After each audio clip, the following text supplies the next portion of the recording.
चिड़िया माँ का घोंसला बहुत कमजोर था। वो बहुत चिंतित थी क्योंकि घोंसले में माँ चिड़िया का एक अंडा भी था। मैं आज ही सारे काम छोड़कर अपने घोंसले की मरम्मत का काम करूँगी और शाम से पहले पहले अपने घोंसले को ठीक कर लूँगी। मम्मा चिड़िया घोंसला ठीक करने के लिए घास लेने चली जाती है। थोड़ी देर बाद हवा का एक झोंका आता है और मम्मा चिड़िया का घोंसला टूटकर नदी में गिर जाता है और नदी के पानी के साथ घोंसला भी बह जाता है। दोपहर की धूप अंडे पर सीधी पड़ रही थी। जंगल के बाहर मैदान के करीब जाकर घोंसला किनारे के साथ लग जाता है। अंडा टूटता है और उसमें से एक छोटा सा बच्चा बाहर निकलता है। उसे अभी उड़ना तो नहीं आता था, मगर वो जानता था कि चलना कैसे है। वो आहिस्ता आहिस्ता चलता है और नदी से बाहर निकलता है और जंगल की तरफ चलने लगता है। जब मम्मा चिड़िया वापस आती है तो अपना घोंसला ना देखकर परेशान हो जाती है। वही हुआ जिसका मुझे डर था। मेरा घोंसला टूटकर गिर गया। मेरा घोंसला जरूर नदी के पानी में बह गया होगा। मम्मा चिड़िया नदी के साथ साथ उड़ने लगती है। यहाँ भी नहीं है मेरा घोंसला। शायद मेरा अंडा मेरे घोंसले में सुरक्षित हो। मैं जाऊंगी, मैं वहाँ तक जाऊंगी। यहाँ ये नदी सागर से मिलती है। मम्मा चिड़िया फिर से उड़ती है और दूर निकल जाती है। छोटा बच्चा जानता था कि उसे बचकर रहना है आसमान में उड़ने वाली चील से, इसलिए वो थोड़ा चल लेता और ऊपर आसमान की तरफ देख लेता।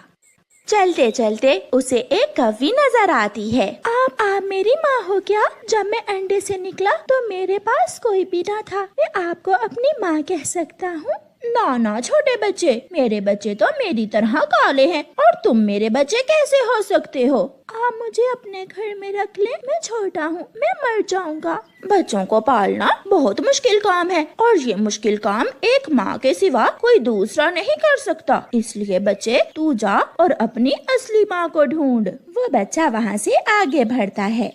तोता और तोती पेड़ के नीचे बैठे अमरूद खा रहे थे। आपका रंग तो काला नहीं है, क्या आप मेरी माँ हो? मैं अपनी माँ को ढूंढ रहा हूँ, आप मेरी माँ बन जाओ। हरियाली छोटा बच्चा है बेचारा, क्यों ना हम इसे अपने साथ अपने घर ले जाएं। मिठू जी, बच्चों की देखभाल बहुत मुश्किल है। मुझे क्या मालूम कि ये बच्चा क्या खाएगा, क्या पिएगा। मैं ये सब नहीं कर सकती। ये बच्चा जिसका है वही इसे पाल सकती है। मगर मैं तो जब अंडे से बाहर निकला तो मेरे पास कोई भी न था। हर तरफ पानी ही पानी था। एक रास्ता था और मैं इधर आ गया। बेटा, आप थोड़ा और आगे जाओ। शायद आपकी माँ भी आपकी तरह आपको ढूंढ रही होगी। वो मिल जाएगी आपको। बच्चा फिर से आगे बढ़ता है। अब तो रात होने वाली थी। पेड़ के ऊपर बैठे हुए कबूतर को देखकर छोटा बच्चा खुश हो जाता है। आप मेरे पास आकर मेरी बात सुन सकते हैं? कबूतर छोटे बच्चे के पास आ जाता है।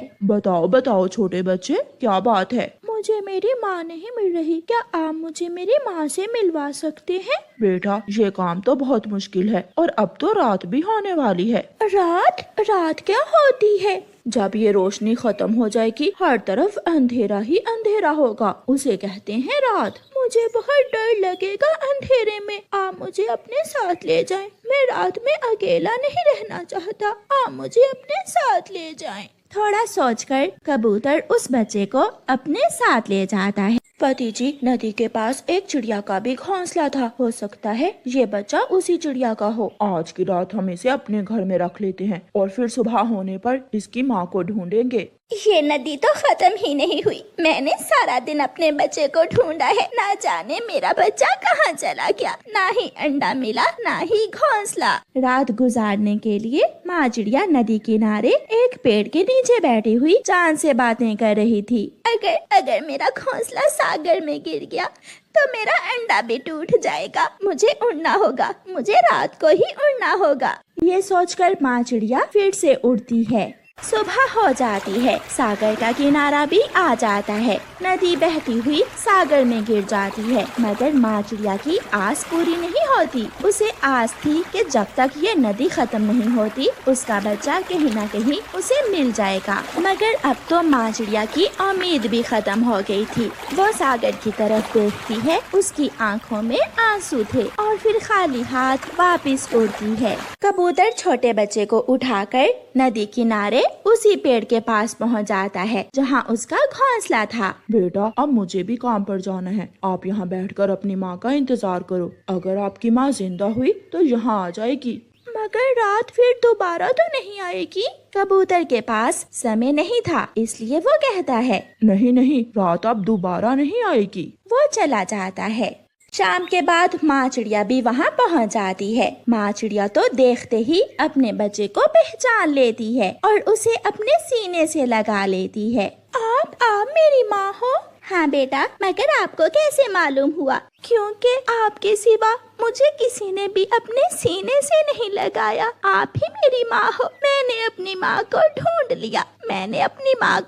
लिया। वो बच्चा इतना खुश था कि खुशी से उछल रहा था और माँ चिड़िया को भी उसकी जिंदगी की सबसे कीमती खुशी मिल गई थी। गोरी कव्वी सूखे अंडे के छिलके पर अपनी चोंच मार रही थी। गोरी, तुमने बुलबुल का अंडा तो पी लिया, अब ये छिलका बाहर फेंक दो। किसी ने देख लिया तो सबको पता चल जाएगा कि बुलबुल का अंडा हमने चुराया था। कालू जी, तुम्हें तो पता है मुझे पक्षियों के अंडे पीने का शौक है। अगर तुम मेरे सुंदर पति हो तो मुझे आज फिर किसी पक्षी का ताज़ा ताज़ा अंडा ला कर दो। गोरी, जब से बुलबुल का अंडा चोरी हुआ है, सब पक्षी अपने अपने अंडों का बहुत ध्यान रखने लगे हैं। मैं जाता हूँ और कोशिश करता हूँ।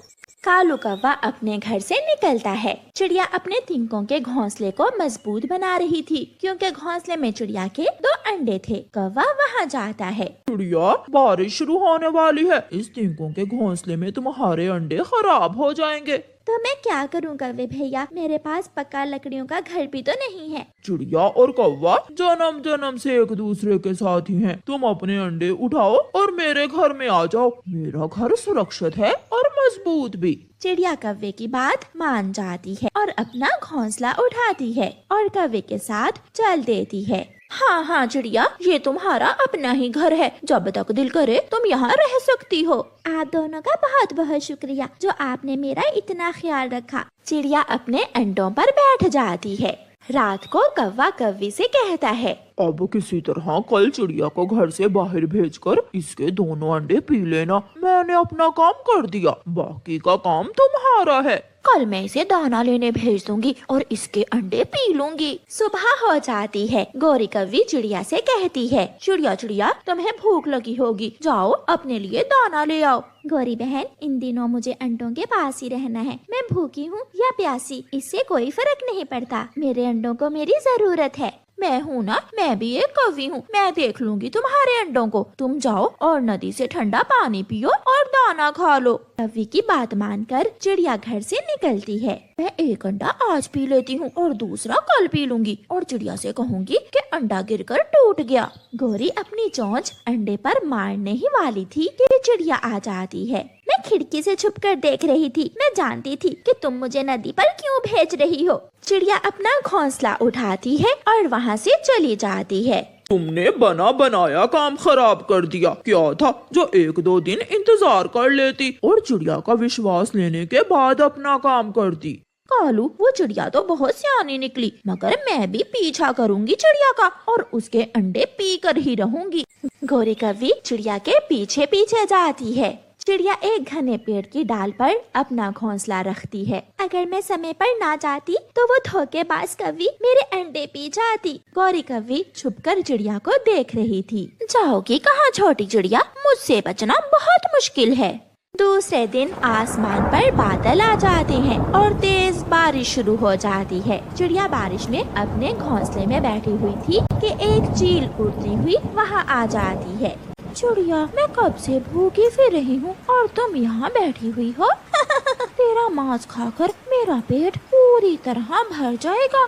चील दी, कृपया करें, मुझे मेरे अंडों से बच्चों के निकलने तक का समय दें। जब मेरे अंडों से मेरे बच्चे निकल आए तो आप मुझे निश्चिंत होकर खा लेना। चिड़िया, मैंने कभी कोई अच्छा काम नहीं किया, मगर आज करूँगी। मैं इंतजार करूँगी तुम्हारे अंडों से बच्चों के निकलने तक का। फिर वो चील थोड़ी दूर अपने घोंसले में जाकर बैठ जाती है। मर गई, मैं कहाँ फंस गई। अब अगर यहाँ से भागी तो ये चील मुझे छोड़ेगी नहीं। अब तो मरना पक्का है। दोपहर के बाद गोरी कौवी कालू से कहती है, कालू जी, ऐसे बारिश के मौसम में तो मैं किसी भी तरह उस चिड़िया के अंडे पी कर ही रहूंगी। मैं जा रही हूँ। गोरी, ध्यान से, ऐसा ना हो कि तुम जान से ही जाओ। गोरी अपने घर से निकलती है और चिड़िया के पास चली जाती है। चिड़िया चिड़िया, मैं तुमसे माफी मांगने आई हूँ। उस दिन जो हुआ मुझे माफ कर दो। चिड़िया जानती थी कि ये कौवी की कोई नई चाल है। चिड़िया शोर मचाती है, बचाओ बचाओ, चील चील दी, मुझे बचाओ, ये कौवी मुझे खाने आई है। चील भागकर वहाँ आ जाती है। चील चील, मुझे तो आपने खाना है, मगर ये कौवी मुझे खाना चाहती है। ना ना, मैं तो चिड़िया से। मगर वो चील कौवी को पकड़कर मारने लगती है और मार मार कर उसे वहाँ से भगा देती है। अब ये कौवी दोबारा यहाँ नहीं आएगी। चिड़िया, मैं और इंतजार नहीं कर सकती। तुम्हें जल्दी से अपने अंडों से बच्चों को निकालना होगा ताकि मैं तुम्हें खा सकूं। चील चील, आज शाम तक मेरे अंडों से बच्चे निकल आएंगे। आप जाकर आराम से सो जाएं ताकि आप रात को मजे मजे से मेरा डिनर कर सकें। चील अपने घोंसले में जाकर सो जाती है। शाम के बाद अंडों से दो छोटे छोटे बच्चे निकल आते हैं। चिड़िया अपने बच्चों और घोंसले को उठाती है और दबे पाँव वहाँ से निकल जाती है। उड़ती उड़ती चिड़िया जंगल की दूसरी ओर जाकर रुकती है। दूसरी तरफ गोरी कौवी अपने घर में बैठी रो रही थी। मारा, बहुत मारा कालू, मुझे उस चील ने बहुत मारा। यहाँ मारा, मेरे पंख पर मारा मुझे।